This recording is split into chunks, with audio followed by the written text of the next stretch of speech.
When I signed the papers for the Cedarwood bungalow on Willow Creek Lane, I thought I'd found a place to breathe. It wasn't glamorous to bedrooms, a sloped roof, a backyard that backed into woods, but it was quiet. After 20 years, as a paramedic in the city, I was done with sirens and skyscrapers.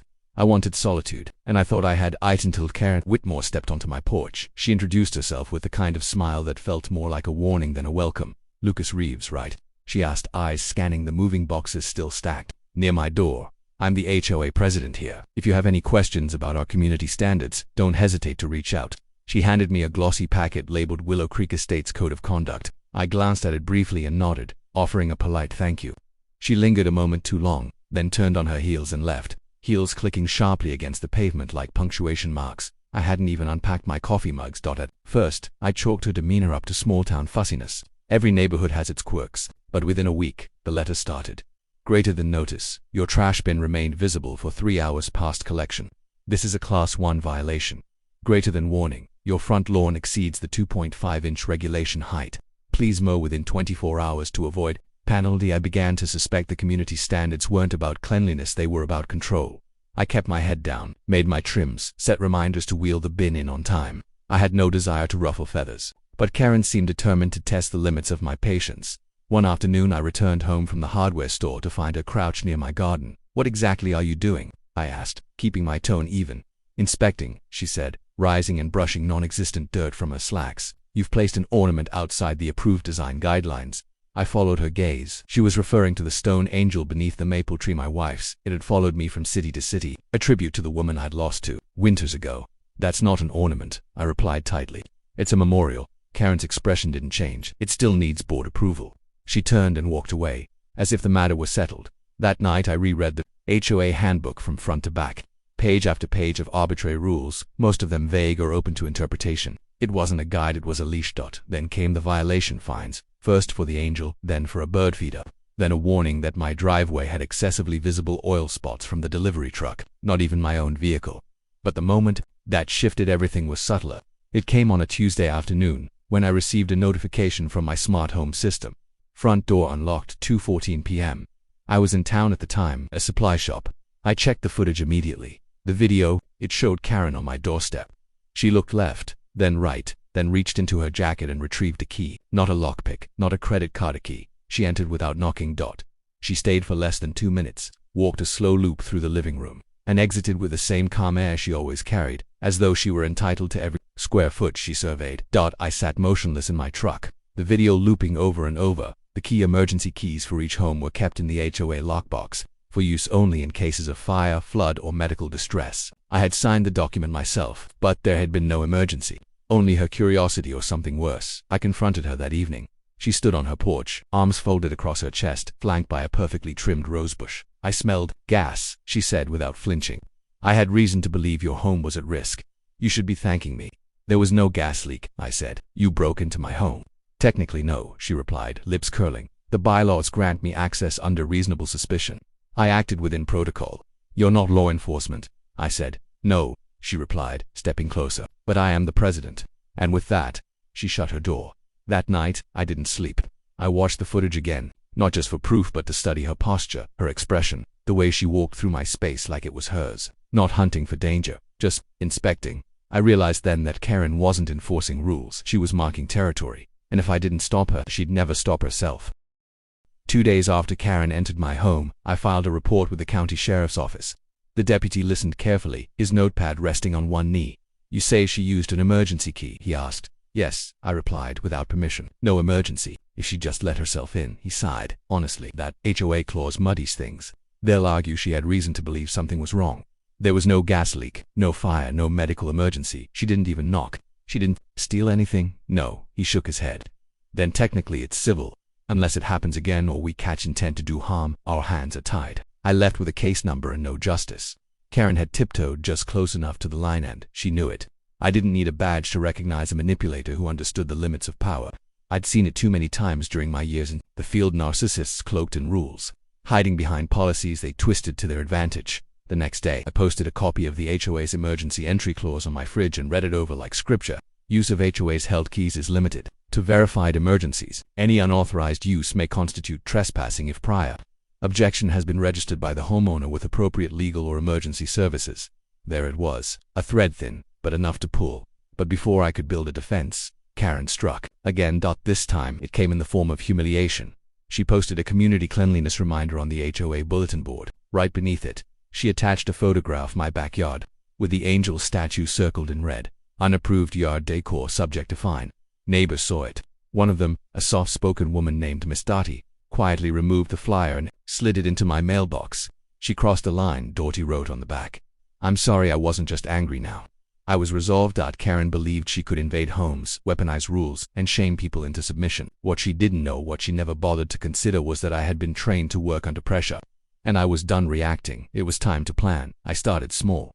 First, I stopped responding to her letters. I let the lawn grow exactly 1 inch too tall. I left the trash bin out until sunset. I reinstalled the angel in full view and placed a second, smaller one beside it. I was testing her, and she took the bait. The violations piled in like clockwork. Fines, warnings, even a notice for excessive wind chimes, though I didn't own any. Finally, the note arrived. Greater than Dear Mr. Reeves. Due to repeated non-compliance, we will conduct a surprise interior inspection under Section 14B. Entry may be made using the HOA emergency key if homeowner is unavailable. Regards, K. Whitmore. It was absurd. There was no such clause in Section 14B. I checked, but Karen didn't care. She was confident I wouldn't fight it. Confident I'd either cave or be caught off guard. She expected silence instead. I made a call. 911. What's your emergency? Hi, this isn't an emergency yet, I said. I need to file a formal advance report. I have credible reason to believe a person with unauthorized access is planning to enter my home using an HOA master key. The dispatcher's tone shifted. Have they entered before? Yes, I have footage. It wasn't reported last time, but I want to establish a record now. Understood. We'll log it and alert a patrol unit to be nearby. If the entry happens, they'll respond immediately. I thanked her, then double-checked every camera angle in the house. I adjusted my smart system to send an instant alert the moment the front door was opened. Then I moved to the living room, sat down, and waited. I didn't go to work the next day. I didn't mow the lawn.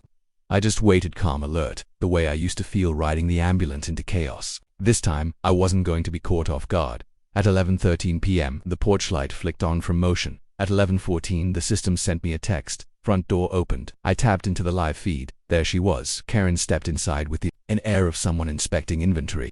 Her flashlight scanned the hallway, lingering on family photos. Drifting toward the living room. She didn't see the red and blue flashing outside yet. She didn't hear the cruiser doors swing open, but she was about to. She had walked straight into the trap. Karen took 3 confident steps into my home before she froze. I watched it all from the camera feed on my phone, her eyes narrowing as she noticed the faint glow from the motion-activated hallway light. She hadn't expected anything to be left on. She assumed I was gone. That's how she operated, always calculating, always assuming she was the smartest one in the room. She didn't see me in the darkened corner of the living room, just beyond her flashlight's beam. She also didn't hear the low crackle of a police radio outside yet. Karen moved like a predator surveying prey, peering into the kitchen, scanning the mantel, even brushing her hand along my dining table as if testing for dust. But it wasn't dirt she was after. She wanted leverage, a loose wire, an unauthorized appliance, something to twist into a violation. Instead, she found a silent living room, a cool draft from a cracked window, and a blinking red camera perched on the bookshelf. She turned just in time to hear the knock. 3 sharp raps. Then a voice, firm, clipped, and unmistakably official. Police opened the door. Karen whipped around. For a brief moment, the confident facade cracked. She looked toward the door like it had betrayed her. Then, defiance. She yanked it open and came face to face with 2 uniformed deputies. Ma'am, one said, stepping forward, we received a report of unlawful entry into this residence. Are you the homeowner? I'm the HOA president, she snapped, already reaching for the laminated badge she carried on a lanyard. This is within my rights. He's in violation of multiple bylaws. I was executing an emergency inspection. The second officer, younger and quieter, took a step inside, eyes scanning the room. I made myself visible, stepping from the shadows. Evening, I said calmly. You got my report? The older deputy gave a tight nod. We did. And we have footage, timestamps, and a formal complaint filed this morning. You're Mr. Reeves? Yes, Karen tried to interject. This is harassment. He's manipulating the system. I smelled gas earlier. That gives me cause. There's no gas leak, I said flatly. And even if there were, you didn't call emergency services. You used a key intended for verified emergencies to enter a private home without knocking, warning, or witness. The younger deputy moved toward Karen. Ma'am, under state statute, this qualifies as misdemeanor trespass. The homeowner filed preemptive objection. You violated it. Her eyes widened. You're arresting me. Yes, ma'am. The handcuffs clicked around her wrists with a finality that echoed through the foyer. Her protests rose, fast and shrill. This is ridiculous. I run this community. He's violating the standards. You have no idea what kind of precedent this sets. But her words drowned beneath the hum of radios and the flash of camera phones outside. A few neighbors had wandered out to see what was happening. Porch lights flicked on up and down the street. Whispers turned into murmurs. Someone recorded the entire scene. One by one, garage lights blinked on like judgment. The officers led Karen down the steps. Her robe flared slightly in the breeze, the keys in her pocket now sealed in an evidence bag. She shouted once more, her voice cracking into something panicked, desperate. And then, silence. The cruisers drove off. I stood alone in the doorway watching the lights fade. Behind me, my house had never felt more like mine. But the fight wasn't over. The next morning, I compiled everything: entry footage, timestamps, her printed threats, even the board's vague approval of routine checks. I sent it all to the HOA's legal team, copying every board member. By noon, an emergency meeting was scheduled. I didn't need to speak much. The video spoke for itself. Karen's smug entrance, her slow, deliberate scan of my home, the cuffs, the crowd. When it ended, no one looked at me. They looked at each other. She acted alone. One member muttered, "This is a liability." Another said, "We could be sued." The board voted unanimously to suspend her. Her title was revoked. The emergency key policy was immediately rewritten. No use without written homeowner approval or the presence of police. I didn't smile. I didn't gloat. I just walked out of that meeting with my head high, greeted by a few nods from neighbors I'd never met until last night.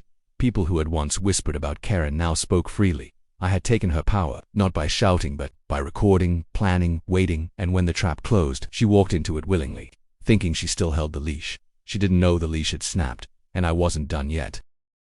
The fallout from Karen's arrest settled over Willow Creek like a thunderstorm that finally broke. After years of residents whispering behind drawn curtains and swallowing fines for imaginary violations, something had shifted. Her iron grip on the neighborhood had fractured publicly, undeniably. But power doesn't vanish overnight.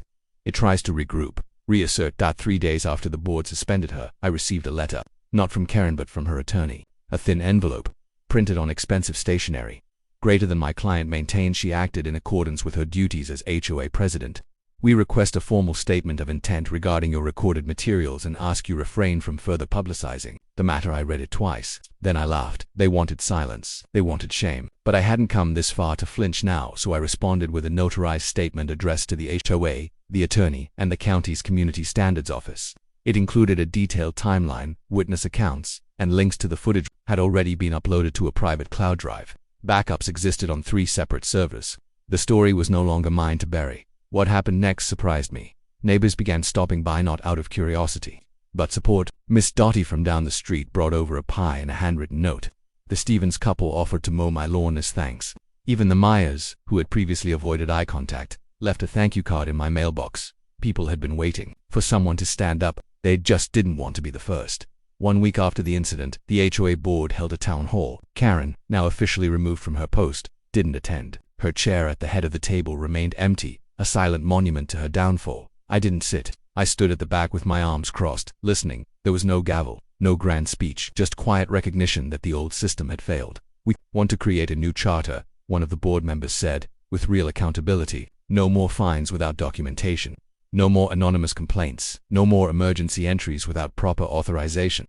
For the first time, the phrase Homeowners Association actually felt like it meant homeowners. By month's end, the bylaws were redrafted. Residents voted on every clause. The emergency key system was locked down, now requiring dual verification, one from the board, one from the local police. Fines had to be paired with photographic proof and approved by a majority vote. The angel statue stayed. No one questioned it again. But the most unexpected change came in the form of trust. People started talking again in sidewalks, at mailboxes, over fences. I'd gone from the quiet outsider to the guy who pulled the curtain back, and though I never sought attention, the shift felt good. One evening I found a handwritten letter tucked into my doorframe. It wasn't signed, but the shaky script gave it away. Greater than * Lucas. I'm not proud of everything I did. I wanted order, and I confused that with control. I thought I was keeping the neighborhood safe, but I see now. I was only keeping it afraid. I hope, in time, people remember I meant well, even if I went too far. He read it once, then placed it in a drawer. I didn't need an apology. I didn't need vengeance. What we all needed was peace. I didn't run for the board. I didn't organize town halls or patrol the streets. I just resumed my life, quieter this time, sweeter in the mornings, I sat on the porch with a mug of coffee and watched the sun rise over the trees. Birds returned to the feeder. The breeze rustled through the chimes. Yes, I installed them eventually. They sang in soft, defiant tones. The woman who once let herself into my house without permission now lived behind drawn curtains in a rental 2 towns over. Her name no longer held weight here. The badge was gone, but my key, that stayed on my ring. The locks were changed. The fear was gone, and in its place was something that had taken root: belonging. I hadn't just reclaimed my home, I'd helped others reclaim theirs too.